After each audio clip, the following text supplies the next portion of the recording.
Рахмат сиңа барысы үшін та. Келешек тұрмышың, көміні чачак шүтіл өтсін. Рахмат. Стесняясь, как впервые, Махмуд Аминов дарит своей супруге букет роз. Такие романтичные моменты за 55 лет их совместной жизни случались редко.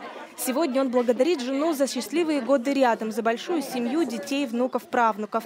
А она не может сдержать слез, конечно же, от радости. Говорит, 5 с лишним века пролетели как 5 дней. Он был красивый, скромный и почтительный. Она студентка Тобольского педагогического института. Свадьбу играли 4 дня, но перед тем провели никах. С тех пор ни на минуту не пожалели о выборе друг друга. Уважать надо друг друга. Согласие будет в семье, всегда легко жить. Если одна туда тянет, другой сюда тянет, это не жизнь, дочь. Надо друг друга понимать надо. Не орать, как раз увидел, нет остатки. Ты, мол, такой, не такой, нет. У меня такого не было. Да и времени на ссоры не было. Всю жизнь они прожили в селе Красный Яр. Работали она учителем в школе татарского языка и литературы, он в совхозе. Держали большое хозяйство. Дети, вырастая, помогали во всем.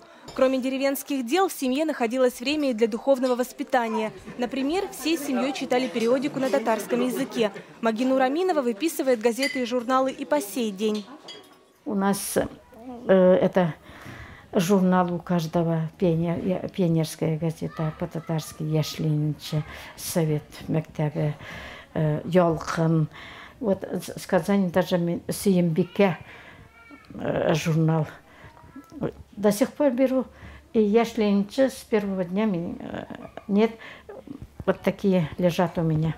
Аминова воспитали 5 дочерей и сына. Почти все получили педагогическое образование. Дочь Эльфинур благодарна за то, что выросла именно в этой семье и именно у этих родителей. Говорит, родители сделали их богатыми духовно и научили любить татарские традиции. Мы мусульмане, мы татары. И мы друг без друга, мы же до 7-го колена мы традиции соблюдаем.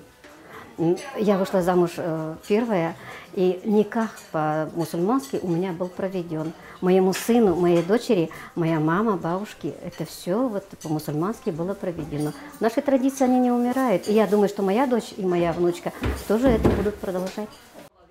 Сегодня их большой семье тесно даже в двухэтажном доме. К изумрудной свадьбе у Аминовых 12 внуков и 5 правнуков. В праздничный день за длинным столом все в сборе. Махмуд и Магинур Аминовы – пример для каждого из них.